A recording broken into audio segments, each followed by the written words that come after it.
เฮ็ดหยังหยุดงานวันวานจะเดินทางเพื่อไปพบเจอ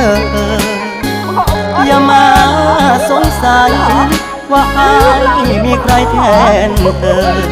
การดีมากเล หั ย ก อ่ะ มันเสมอบอกเคยเพลอสิคิดนอกใจงานยากอีหลีบ่ได้หนีไปมีผู้สาวเสียใจโลดเจ้าอายก็เหงายามเราห่างไกลยามบ่ยากหลายอายสิเฝ้าไปหาทันใด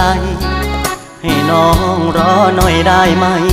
ว่างงานวันใดสิไปพ่อนา